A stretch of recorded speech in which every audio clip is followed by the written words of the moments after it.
everyone, it is I, Zara Khan, aka Fifth Rate Duelist, here with Mario's Gaming World. But I put Mario's World before I asked him, and he thought it was funnier to put that than Mario's Gaming World, so we're doing Mario's World. Would you like to introduce yourself? Sure, I can do that. So, hi, my name is Mario Felice. I am the owner and the operator of Mario's Gaming World. It's a physical store, it's a YouTube channel, it's a Twitch stream. So, I'm a content creator that owns a small little card shop. And while I'm mostly in the Digimon space, I'm sure that some of you know me from my slight travels into the Yu-Gi-Oh verse. That's it. That's the basics. That's me. Hi. Okay, sweet. Yeah, thank you for being on the podcast. I just realized that for all my previous guests, I would prepare questions and ask on Twitter what people want. But then I didn't do this podcast for a while because I was dealing with stuff. And now I realize I didn't do any of that for you. So, chat, if you have any questions for Mario, feel free to drop them. But first, I would like to ask you, how'd your subathon go? Subathon was really good. So I did a subathon over on my Twitch channel. It was every sub 5 minutes, and we made it to 52 hours, which is it's a while. It's a while. I didn't expect it to go very very long because I'm not that big, and the Digimon community is not that big either. But we did it on Canada Day weekend basically because I knew I could take the full long weekend and just go until it's over. Hopefully, it doesn't go past Monday, and it didn't. So it was very successful. We did some tournaments, we played some games, built some decks, had some very fun times. Went through some memes. It was fun. It was good. Okay, awesome. Yeah. How long you been doing? Did you start with the store, or did you start with the content creation? So the store, I started with the store. I started with the store 6 months before COVID started. So what Oh ended up my. happening is, yeah, it's crazy. The reason that everything exists is because our local card store at the time was like, we're done doing card tournaments. We're done. They were just fed up with it. So I'm like, okay, well, I'll make a card store. And I was vending cards at the time, so it just felt like the natural progression of things. And we got a little space, brought all the Yu-Gi-Oh players over here and everyone else, and we started it. We started it. How the content creation started was Ruggles, or Ryan, as you know him either way or both, I'm sure. He said, "Why aren't you making content?" And I'm like, "What do you mean?" And then he taught me how to make content properly. So I started the channel back in January of 2020 with some like owning a card shop vlogs. That's originally how I wanted the series to go, the channel to go. And then COVID hit, and that kind of ruined everything. Like the views were quite low on those. I don't know, maybe assumed that people I closed down shop or something because I was small or whatever. I don't know what happened. But we kept doing it, kept pushing through, whatever. Kept selling cards through COVID, and we stayed open. And then people in my community wanted to start the Digimon card game, which was technically coming to North America November 2020. I got a lot of interest in it. And then again, Ryan was like, "Yo, why don't you just make content on it? Fresh new game, and not a lot of content creators, and you know what you're doing, so you'll probably do great." And I'm like, "Okay." So we brought in the Digimon card game. People have loved it ever since, and I've made the content for the game, and people have loved it ever since. And now here we are. I've had the YouTube channel now for a while. I've only been streaming on Twitch for just over a year now, and the shop's still running, still going, still doing well. So yeah, That's it. That's my story. That's the Mario's Game World story. Mario's Game World Story, heard on the Becoming a First Rate Duelist podcast, which is available on Spotify, Anchor FM, YouTube, Google Podcasts, Apple Podcasts, etc. Which I realized I forgot to say before. Yeah, it was kind of nuts that we started a store and then COVID hit. I feel like COVID ruined most people's lives in some way, type of thing. But I feel really good that you're thriving anyway. You had a really good subathon. You have a good relationship and good videos with Ryan, and Digimon's pretty cool. I bought the yellow one But I was too lazy to learn the game because I was like, I can only be bad at one card game. I gotta focus on Yu-Gi-Oh! Anytime I focus on another card game, I'll just get worse at Yu-Gi-Oh! But like, is Right. that the right mentality? Or how's that work? So, as some people know, I'm in primarily because I own the card shop, but secondarily because I want to. I play a lot of the card games. So Digimon is the one I'm the most serious with. Yu-Gi-Oh is the one that my community is the most serious with, and Yu-Gi-Oh was the game I was playing competitively first. I did really, really, really well in. But so like I like Digimon. I play Yu-Gi-Oh just to play Yu-Gi-Oh. Because the community here is majority Yu-Gi-Oh. But surprising the most, the Pokemon TCG is actually my favorite card game, and I never get time to play it because my content is Digimon and my community is Yu-Gi-Oh. It's kind of hard to balance both, and I also play Magic just on the side, purely on the side. I either draft or I play with my friends up in Ottawa who play basically Modern Legacy, and that's it. So I get it's really hard to split your time. Uh, I play mostly Digimon now, but now that I've won a big tournament, and now that things are cooling off a little bit, we'll probably do some more Yu-Gi-Oh soon, just personally, not content related. But I'll have to get my invite for next year's nationals and just go from there. But yeah, I hear you. It's hard. Like I've had to switch from Digimon brain to Yu-Gi-Oh brain midstream, and it gets you sometimes. It does, but you just have to like recalibrate and focus. And I think you can do like two card games seriously, but that's it. I think. Yeah. I don't know if I could afford two card games. Is Digimon expensive? No, no, no, no. So I think it's a running meme at this point. So like, you can spend I don't know what is it now. Okay, this was before the Legendary Deep set came out with the droplet reprint, but it was like you could spend 200 something dollars on a playset of droplets, or you could pay 200 some odd dollars on a Digimon Tier 1 best deck of the format. Like lowest rarity Oh. Digimon is super affordable. Max rarity Digimon, you can pay $1,000 or even more in some cases, a lot more in some cases. But entry level, extremely extremely affordable game, budget game. Like the best decks usually don't cost more than $300. Oh, okay. That's not bad. Yeah, Hmm. Yu-Gi-Oh is pretty freaking expensive. Oh yeah, But like, wasn't there like a shortage of Digimon product or something? So prices were really high. yeah. So when the game first came out, they did the Bandai pre-release. If you were lucky enough to sign up for that pre-release, which I was, you got guaranteed product before anyone else because of the pre-release, and we ordered a lot. Uh, and what ended up happening is Bandai was affected by shortages because of COVID for nearly half the game's life cycle so far. The first few sets were extremely cut, and it caused things to be a little more expensive than they should have. Mm-hmm. But now that we're kind of normalized and back to 100% printing flow on time, with the exception of the occasional delay, now the game is super affordable. But if you were trying to get into it when it first came out, it wouldn't have been happy on your wallet, and put it that way. Okay, that's fair. That Hmm. sort of thing. Now I'm kind of curious. I'm like, oh, now I want to play Digimon. Is it easier than Yu-Gi-Oh? We're very hit or miss on the community in this. Here's my thing. Yu-Gi-Oh! Technically, there's more interaction, right? But Yu-Gi-Oh! There's also more cookie cutter mentalities. Like once you know how to build a Dragon Link board with like four negates, this might be predated. I have no idea anymore.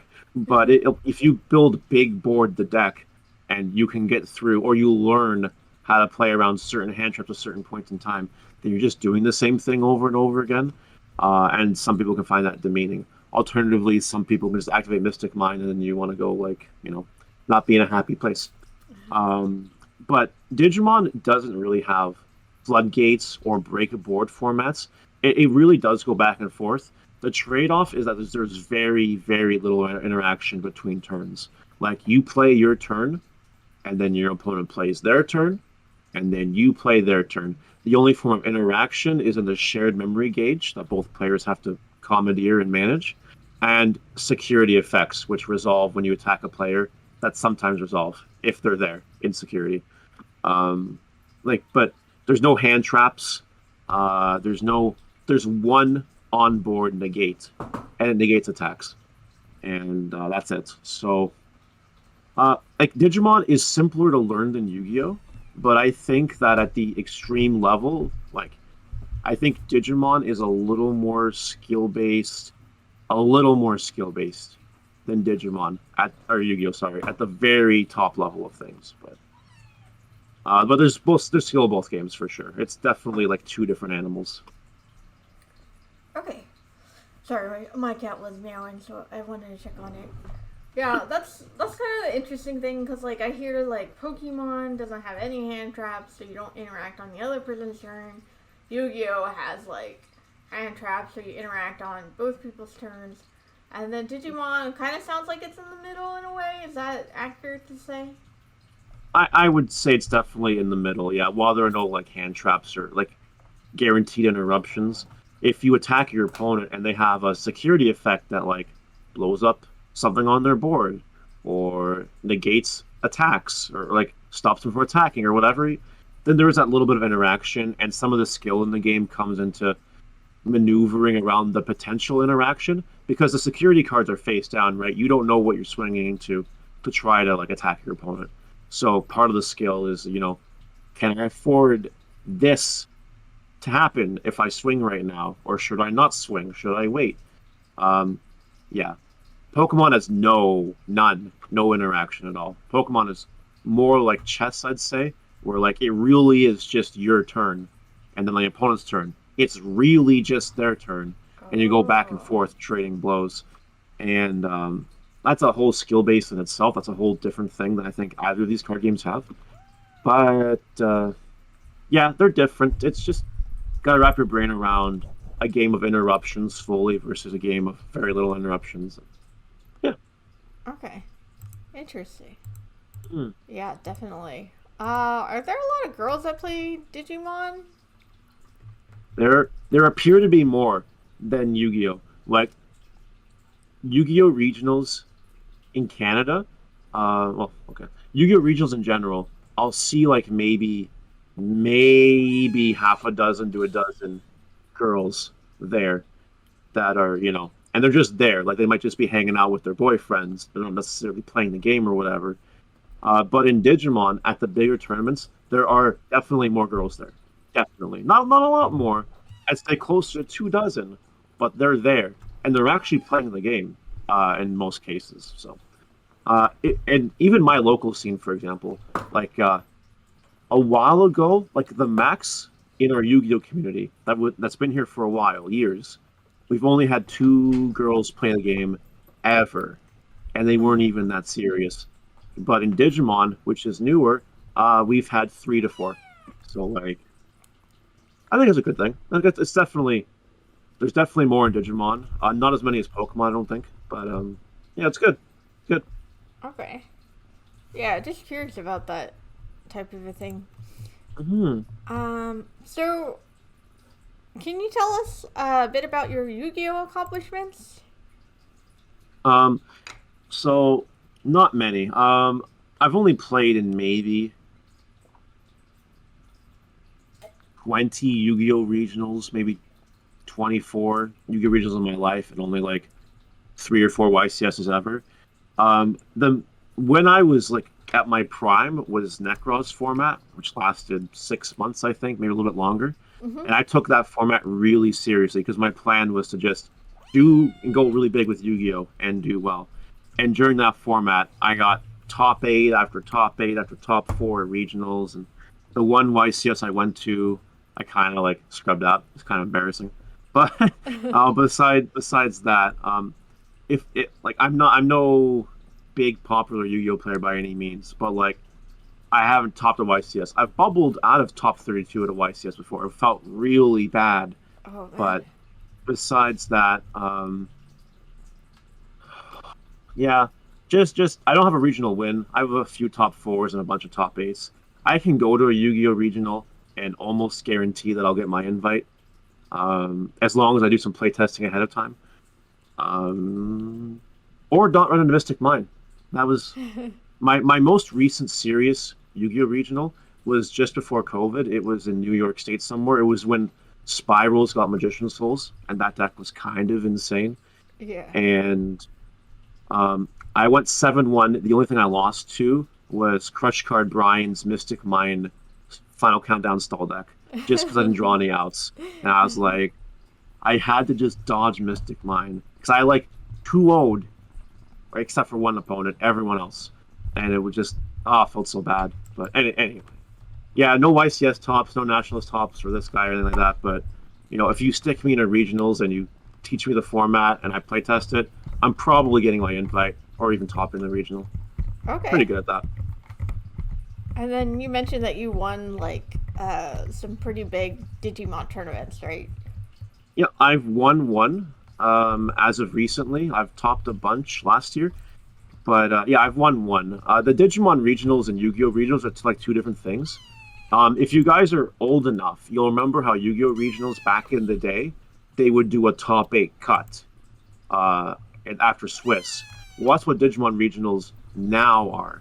And there's like premier prizing. Like you don't come first place at the Yu-Gi-Oh region. Like when you get first place at Yu-Gi-Oh regionals, what do you get? You get like a deck box and a mat, maybe a box, something like that.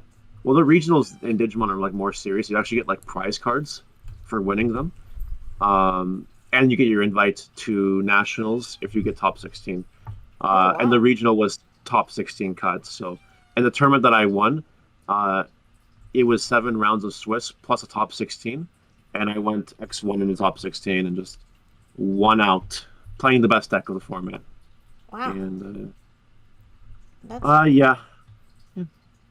Congratulations. Thank you. Appreciate it. Okay.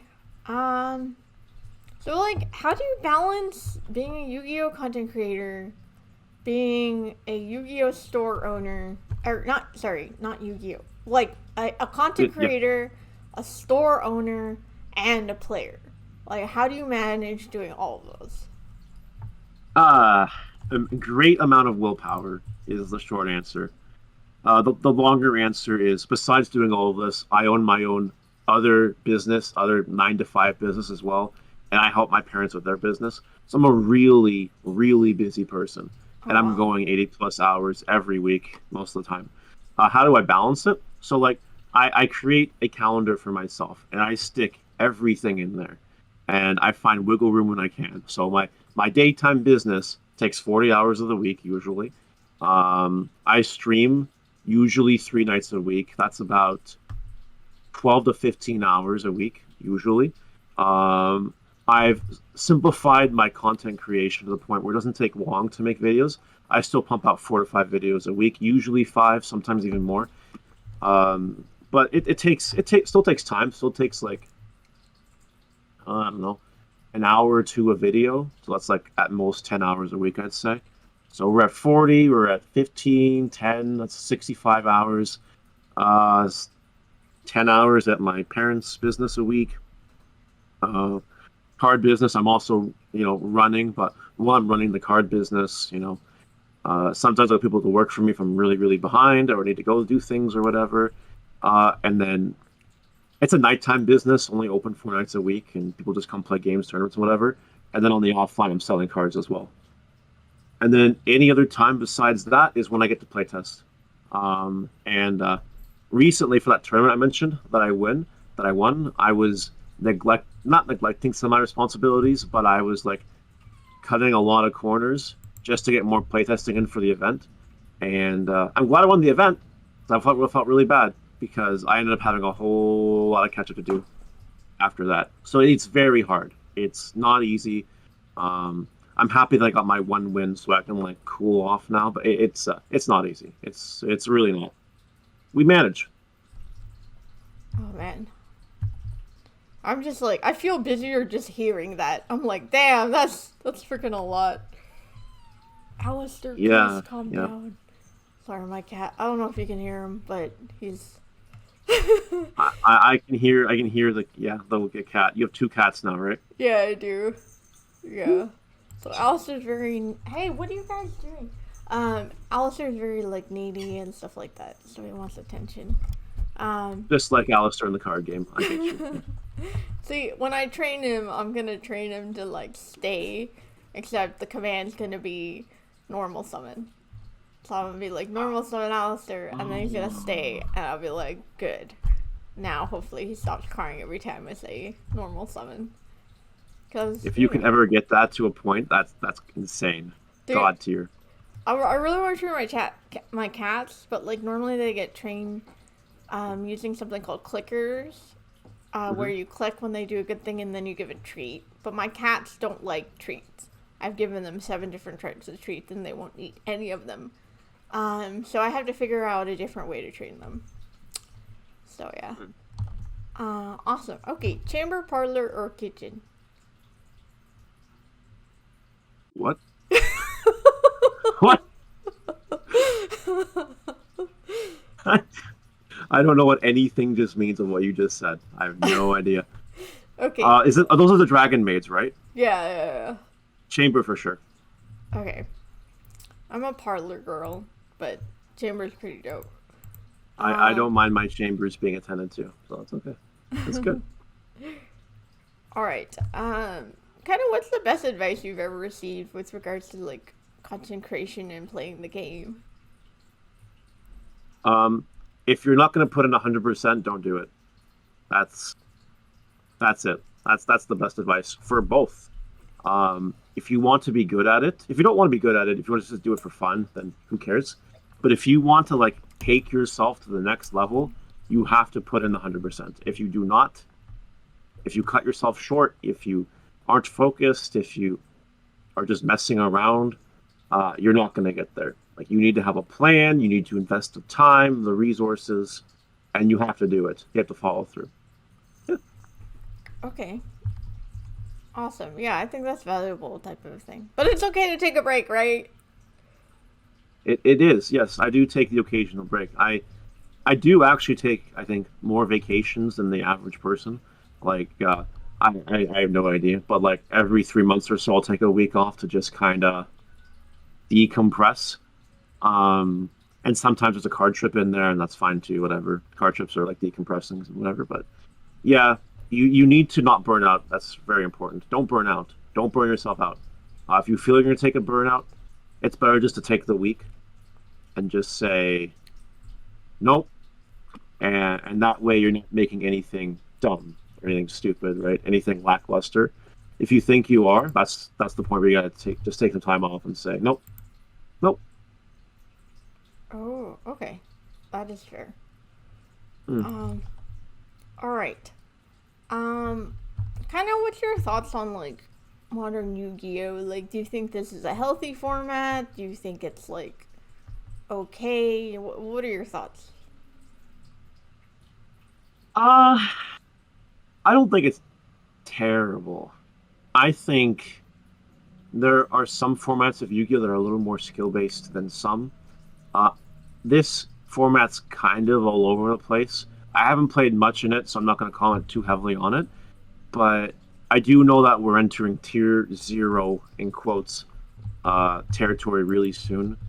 And I'm of the mindset that if you are in a format where there's one primary deck, if you can navigate yourself and practice and make sure that you're the best at that deck, I think there is some skill in that. I think it's actually a little bit healthier. Like Necros format was really cool back in the day because Necros was just the best deck. There was barely anything else that could come close to it. The odd anti-meta peck here and there, that's fine. But Necros was really strong. I would spend 20 plus hours a week just playtesting Necros, mirror matches mostly, and then the odd other thing. So like when Splight happens, I think that the people that playtest that format the most will be the most rewarded. And I think that's the sign of a good format. It shouldn't come down to random nonsense happening. But hope that answered the question. Hope that did it. Yeah, I don't know. Like, I haven't been playing too much. But I mean, I'm still on Drytron. that's not going away. I figure like Drytron's good. And like, it's probably not going to be very good again because of a lot of cards that are coming out. So I might as well play it, and I just don't have the energy to master another deck. Like, to put in the reps to really try it out. Because I'm already, like, not a particularly fast player. Like, if I know what I'm doing, I play very fast. But if I don't know what I'm doing, then I have to take time to think, and that pisses people off. So, yeah, that's why I'm like that. You were at YCS Hatford, right? Yeah. I saw you there in some matches, and you looked very, very. I was gonna come say hi, but you were just there playing at the start. I was just like, oh, I better go away, better walk away. But I'll see you later, I'm sure. I never got to, but Oh, I didn't know you were there. Oh, you should say hi. But I guess if I was in a match, I don't know. I'm like pretty serious when I play, type of a thing. But like, I used to be really fun when I played. Like, I used to be really into it. Like, I played Shadolls, and I was like, I normal summon Alistair, I activate magical melt. Like, I got really into it, and that was like super fun. And then I got competitive, and then you can't do that with like, you know, combo decks. You can't like announce everything because you're gonna run out of time. Like, and then you're gonna run out of breath. and like, yeah, so I don't know. I don't know if I really have that much fun playing Yu-Gi-Oh now. Like, it's just kind of something I do, whereas before it was like super fun. So, That's so funny because like I don't have fun playing Yu-Gi-Oh, unless it's older format, and I don't really have fun playing Digimon either, unless it's like a fun game or something, or I'm doing a fun format or something. Like I just started doing sealed only Digimon. Just started it. Okay. That's fun. That's fun because I can go win it kind of casually and not grind the reps. But like that tournament I won, I hated playing in it. Oh my god, I was not having fun at all. And any serious tournament I played in 2021, I was streaming some of them, but I just was not having it. It was miserable. We had some odd, funny moments, but besides that, like, it's hard to enjoy yourself, you know. Yeah, playing competitively and stuff like that. Like, okay, good. I was like, I felt like there was something wrong with me. It's like, why am I not having fun playing this game? You know. There was a point where I just got tired of playing Dragtron. And it's not like I've played it continuously. I've played other decks too. Mostly because I was like, Dragtron's not good. So I'll like switch decks and play something else. But like now I'm committing to it. But there were times where I was like, I don't want to do Alpha Tribute Zeta anymore. Like, I want to do something new in my life. So, yeah. Yep, yeah. I hear you. Yep. Yeah, good times indeed. Yep. Okay. Let's see. When you started, like, Yu-Gi-Oh! And Digimon and Magic and stuff, were you, like, naturally good at the game? Or did you have to, like, learn and practice? That's an interesting question. So, the progression of things was I start going to Yu-Gi-Oh locals when I'm 16. I was going through a bad time in my life, so I'm like, I need to do something. I need to get a hobby, and I need to just commit myself to it. And what ended up happening is I went to a locals that started doing Yu-Gi-Oh. That had Yu-Gi-Oh tournaments going every Saturday at 12. And I was into card games, Pokemon and Yu-Gi-Oh! At the time. I liked buying the packs and collecting the cards and whatever. So I was like, okay, you know what? There's no Pokemon community here. I really like Pokemon, but I guess Yu-Gi-Oh! Is fine too. So I started playing Yu-Gi-Oh! Locals. And like, I was doing really bad at first, obviously, just getting into the game competitively. And like, I'm a perfectionist. I don't know if you knew that about me. Everything I do has to be perfect in my own mind, or I don't do it. So I put in the reps to start top fouring locals and start winning locals. At that time, I had a friend. His name was Jonathan at the time, and he also had the same drive I did. So we ended up sharing collections, pooling everything together, play testing most days after high school, just at the library or something, getting a few hours in before it closed, just building decks, playing decks, tier 1 decks. What ended up happening at that point in time is we were playing, getting to a good spot to the point that the two of us, could top four our locals on a regular basis. And then when I was 18, we finally got around to going to our first Yu-Gi-Oh! Regionals ever. And this was the weekend that Extreme Victory came out. The tour guides. It's a tour guide Tengu set. What I think that's Extreme Victory. And we didn't play tour guides in our deck, but we did play Tengus. It was before Librarian. We both went to that regionals, and we both came top 16. But if it wasn't for all the freaking practice we did after school every freaking day, nah. Yeah. But I learned a lot of good practices in that I was able to take to other card games. So fast forward to Digimon, when it come out in 2020, I was already the best person in our locals because I was just I don't want to use the term naturally good at card games, but like I've had so many reps in from playing Yu-Gi-Oh seriously and Pokemon seriously in between that I was able to pick up the card game, took my best practices towards it, and figured it out and started playing with it. Um, I think that you can be naturally good at something. Like there's definitely instances of that in the world. Like some people are just better at math than others. Sure. But I think that just because you're naturally good does not mean you don't need practice. And if you're naturally good, just practice anyway. Because you never know what'll happen. Maybe you're naturally good, but you go to a regionals, you go X3, and it's like, what happened? Yeah, I think you need to practice in these things. You have to. Let's see. Would you be able to share, I don't know if they're secrets or something, but like what are the best practices if you want to get better? I have made videos on this topic. I'll give you the cliff notes right now.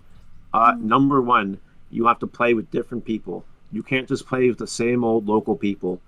You got to play with people that are better than you, or on your level. People that'll test you. If you're playing the same people over and over and over again in your locals and you keep destroying them, you're not going to learn anything. Not really. So you got to be able to play outside your comfort zone with competitive people to learn. You need to be able to get over your bias of the best deck and play it if you want to do well. A lot of people will complain in card games because, oh, this deck is just doing so well. I don't want to play it. It's cancerous, boring, whatever. Mm-hmm. And they're limiting themselves because of that. Where maybe you just have to sit down for 10 hours, play the best deck of the format, and just do it to get the dub or to get the invite or whatever you're looking for. So you have to get over that. You obviously need to be willing to spend the money on the game because if you don't and you only play like budget decks, you'll probably get crushed. Not always, but probably.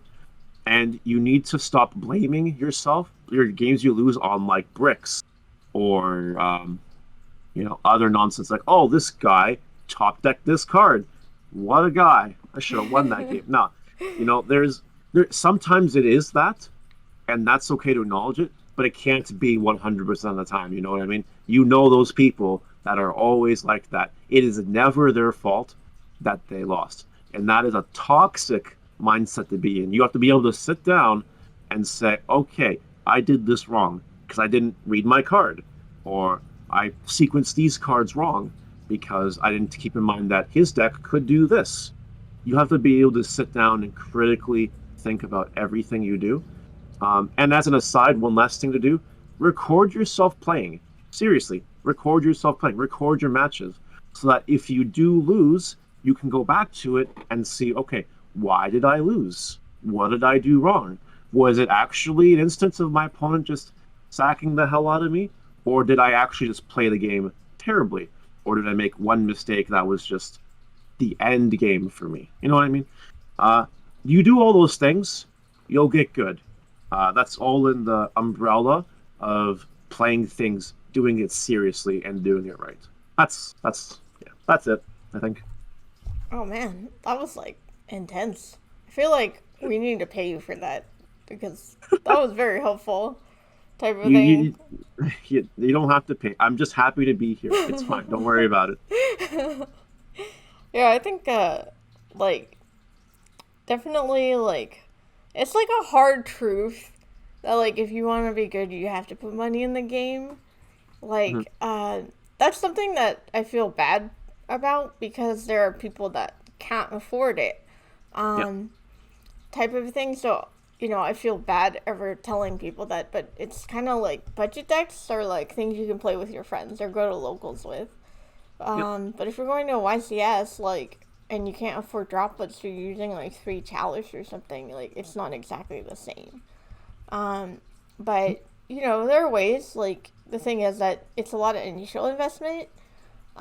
So when I first picked up Drytron, that was the first like non-budget deck I played. I did have a sponsor that helped with the cards. But I had to buy a lot of cards on my own, like talents and droplets and things like Hmm. that. Um, and I think like it was like a lot of investment, but then I started winning locals and like I got second in this sketchy cash tournament, so I got like several $100s. And so in the end, like if you put in the money to like get a good deck, like you should make your money back if you play enough because you're gonna do well with that Yep. deck. Probably more so for other games that have like better pricing. Um, but that's kind of my thoughts for how it worked. But now I don't win anymore, so it's just a neg. But that brings me back though. That's so true.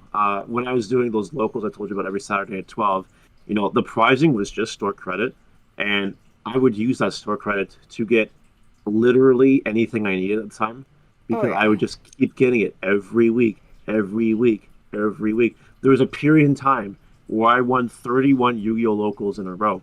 Like that does a lot for your Oh yeah. collection. It's just it does a lot. And then yeah, it's unfortunate that some people can't afford the game. It's super true, especially now. Things are rough, but you know, start at locals and work your way up is the best advice I have for that. If you don't have a locals, like literally, we are blessed in the way that you can play online tournaments now. I know Yeah. people aren't happy with it in some cases because webcams and cheating and all that. That's fine, but like if you really need the money and you're comfortable enough with your budget deck that you think you can do it, try. And you might you might get there. They'll send you the pricing or the store credit or whatever. You buy things off their website. There's ways, Yeah. definitely. Definitely. Yeah. I was gonna say something, but I forgot what I was gonna say. Type of thing. Mm. But I don't know. I think like even if you can't afford the game, like if you can get a budget deck together, like what you can do is you can learn the other decks and how to play against them. So that's what I did with Shaddolls. Hmm. Like, because I started playing competitively in January of last year. Okay. But I mean, my competitive deck was broke dash Shaddolls. And so I would just go to locals and lose a lot. But my justification was like, okay, I just want to learn the other decks. Like, I want to learn how to play the game because I didn't really know how to play. So I was like, that's the purpose of playing, type of a thing. So I still feel like you can get a lot out of playing even with a budget deck if that's what you can do. But also, there's like Master Duel. Yeah. Uh, I don't know how affordable Master Duel is. I don't really play it, but like in theory, you can get whatever deck you want without paying for it. Mm. And then there's like Dueling Bug, like Luxury Gaming has a bunch of online tournaments and stuff like that. Yeah. So yeah, definitely good type of a thing. Um, and then yeah, I think whether you're casual or competitive, just making it clear, like if you're a casual player, like you know that's totally fine. There's nothing wrong with that. So yeah, just want to throw it out there. Do whatever makes you happy. Yes, and if Yu-Gi-Oh does not make yourself happy, then your name is probably Zara Khan. Ah, no, I like Yu-Gi-Oh. Yu-Gi-Oh's dope. Um, Hmm. but yeah, that's kind of pretty much it. If you could take one card off the ban list, what would it be? I am very biased. I want it to be Glow Up Bulb. I want Hulk to get banned just so we can have Glow Up Bulb back. I love Glow Up Bulb. Such a good combo enabler. And Hulk came out and ruined it. Can I want my bulb back. can you explain glow up for anyone that doesn't know what it is? Sure. So Glow Up Bulb is a level one Earth Plant tuner that has an effect in the graveyard that says that this card's in your graveyard. You can send the top card of your deck to the graveyard to summon this from the graveyard. You can only use the effect once per duel. It's a tuner. It lets you synchro summon back in the plant format days. Like But with that and Tengu, you could make multiple synchros a turn, draw multiple cards off a librarian a turn, and it's just a really good board breaker, combo enabler. Could be summon off a Lone Fire Blossom. It's a plant. That's pretty good. In Dragon Ruler times, you could play it with Redox. That was pretty cool. Lots of diversity in the formats that I've played.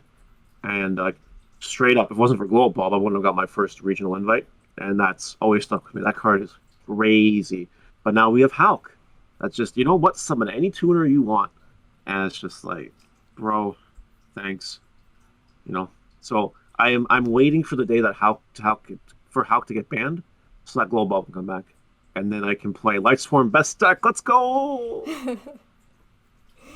I like that. I like that a lot. Mm. Also, someone in chat talked about making friends at locals is good too, because if you do want to go to big events, you can borrow cards, type of thing. So that's definitely helped me out quite a bit, type of thing. And my drug dealer, he's not my drug dealer, he's my Yu-Gi-Oh drug dealer, but I think it's funny to call him my drug dealer. Yeah. Well, I did that. I saw him at a YCS and I was like, hey, it's my drug dealer. And someone really got mad at me. They're like, you can't say things like that here. And I was like, I'm sorry. I'm just insane. And yeah, he even, I work it out with him where I'll basically whatever cards I pull or win that are dope, I trade them in for store credit. And so that's my system where I don't have to pay for cards, and he gives me a good deal, on trading in and, buying it from him. And then he said, if I really wanted to borrow cards for a weekend, I could do something like that. But I like having the physical cards. That kind of helps me out. So yeah. I'm actually the same way. I don't like playing online because I'd rather have the cards in front of me and just work with them. Yeah, there's something about shuffling the cards in your hand while your opponent is playing cards. Just that ASMR that gets you going in life, you know? You know. Yeah. Hell yeah. You know. Yeah. They joke because my microphone's right here. So anytime I shuffle, it's just full on ASMR.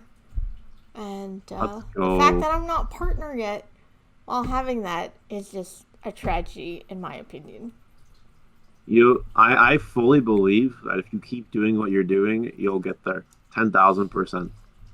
I hope so, man. I was so close last year. And then it just didn't happen. Well, I'm gonna try. I'm gonna stream 3 times a week again. Mm-hmm. And then I want to stream my locals. I just have to figure out a setup. Because I streamed the locals, but you couldn't see the cards because of the reflection. And I don't know what to do about that. So I have to figure out that so I can get a good setup to stream locals. I think you need an additional ring light or two. That would probably help with the glare. Oh, okay. Yeah. It's just a friendly camera tip. Okay. Shout out to Ruggles. I wouldn't have known that without him either. Ruggles is great. Yeah. He is a straight G. Ruggles, I don't know if you know this. He's basically my best friend. Basically. Basically. That's basically. My bestest friend I've known since I was 5. So it's hard to beat that, but nah, man. When he came back, he moved back to Belleville just in time for me to open my store, and it was so great having him there. We get along really well. We click really well. We have the same mindset on a lot of things, and it helps. Yeah, Muggles, if you're watching the stream. Yeah. You know, I'm interviewing him in 2 hours. Oh, really? I gotta be here. You're giving me an excuse to watch your stream for real. Yo, let's go. I'll be here. And you can tell him all the nice things I said about him. Okay. I think it'd be funnier if I said that you only said bad things about him and see what he says. Sure. I think he'd enjoy that too, to be honest. Okay. Is there anything else that you wanted to talk about on this podcast? Anything you want to say? Any questions for me? Any questions for you? What is your biggest accomplishment in Yu-Gi-Oh? What is it? My biggest accomplishment in Yu-Gi-Oh! Is getting second place in a 180-man tournament at Gamers' Choice in New York. Very nice. Last July. And it's a big accomplishment for me is because it was the first time I was playing a combo deck. I was playing Drytron. And 10 days before that event, I got last place at locals with Drytron. But the plane ride was 6 hours, so I just sat there doing Drytron combos for 6 hours. And then I ended up getting second place. So that part was, like, super dope. And, like, everyone heard about it because it was the first, like, in real life tournament in a long time. And, like, Pac was there, Gage was there, Head to Head was there. And so, like, just everyone heard about it. And I gained, like, 500 followers on YouTube, on Twitter. And, like, everyone was talking about it type of a thing. So it was, like, a really nuts experience for me because I had never thought I could learn a combo deck or play well. And then I guess in the second regional I did, I got 18th place. And so that was like how I got my invite. Good. So yeah. Not like super big. And I've like done poorly in every YCS I've done. Which I guess is just 2. But the next YCS is Nats, if you know what I mean. So I just hope I don't scrub out like I did. Yeah. My first YCS, I played Prank Kids, but like that was one where I didn't own the cards because I was gonna borrow them. I was like, oh, I'll save money, and then like I didn't know how to play my deck. And then YCS 2, I just played poorly. Yep. Yeah, I get like tournament anxiety type of thing. It's a lot better than it was before. I used to have it really bad. Like I do shake in general. That's just something I do, but like when I play Yu-Gi-Oh, I shake like very much, because of the anxiety. So yeah. I have one more question. Yes. So you're a comedian, right? I am. Yes. How is that life? How is that? Oh my god. So I don't do it as much as I did before the pandemic. Before the pandemic, I was going out 5 nights per week.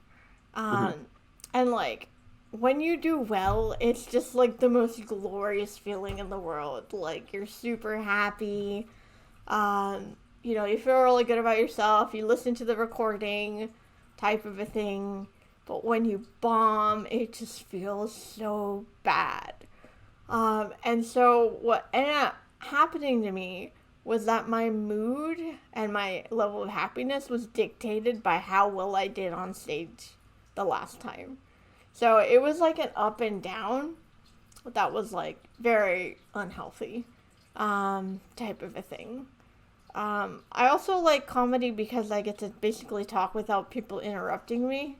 And I really like talking, so like that part's dope. But I can like make jokes with like messages and stuff.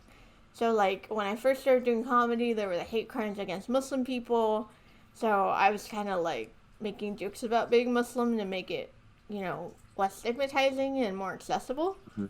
I make jokes about, like, mental health to make that less stigmatizing. So, I really like that because I think humor gives you so much power. And it really reaches people who would not listen in any other way. Like, no one's gonna listen to my TED Talk, but, like, if I make you laugh, then maybe you might think about what I have to say. And then the comic community can be pretty toxic. I think I found the good people. At the beginning, it was very toxic. People were really mean. People bullied me. People were very jealous. Jealousy is a really big problem in the community, which is one of the reasons that, like, I don't go out as much. Besides the fact that, like, I rather do, like, Twitch streaming. But, I don't know. I like comedy. And I think also, like, taking a break because of the pandemic kind of reoriented me. So I'm not feeling so, like, obsessive about comedy like I did before. I don't know if you really want that long of an answer, but I gave it to you. I've given you a lot of long answers this interview, so I think that's fair. You're basically describing it just like the typical Yu-Gi-Oh community. Huh. That's great. That's awesome. Yeah, I moved from one toxic community to another toxic community. But in Uh, this toxic community, I have a very popular Twitter, so that part helps a lot. One day I wish I have a Twitter that's as popular as yours. One day maybe. Just tweet Yu-Gi-Oh jokes 5 times a day for 2 years, and you'll get there. Let's go. Okay. I'll talk to you in 2 years. I'll see how that works out. Yeah, I honestly don't know if it's like worth it if you have to do that, but I don't know. I was very bored during the pandemic, and so that's just kind of what I did. I got you. Yeah. That's all the questions I have for you. Okay. Chat. If you have any questions, you have until the end of my spiel. But before we end the podcast, do you have any shout outs you want to give? I want to give any shout outs. Shout outs to Zara here for allowing me to be on this space with her. Uh, Shout out to Ruggles, because if it wasn't for Ruggles, I wouldn't be here on Zara's podcast doing this in the first place. So shout out to him. And shout out to anyone that knows and watches my content or the Ruggles content that I'm a part of and is here because you want to listen to my wonderful voice. Shout out to all of you. You do have a wonderful voice. Thank you. I find it quite charming. And how do we find you? How do you find me? I have a YouTube channel. If you search Mario's Gaming World, I'm there. I have a Twitch channel. If you search Mario Gaming World, I'm there. I also have a Twitter that I use a little bit. I have a Facebook page that I use a little bit. My name is just on my Facebook regularly, Mario Felice. I'm there. I have an Instagram that I don't use. And I think that's it. I think that's probably enough. Okay. Alright, guys. If you like it, please like, comment, subscribe. Check us out on Spotify, Apple Podcasts, etc. Share about this podcast. I did the numbers, found out that over what our podcast episodes have been listened to over 33,000 times, which is like nuts to me because I was like, why are all these people coming up to me talking about my podcast? I don't get many views, and I did the math, and I'm like, oh, I get many views now that I think about it. So overall, really appreciate you guys here. I'm gonna try to get these podcasts out regularly again now that I'm not like miserable all the time.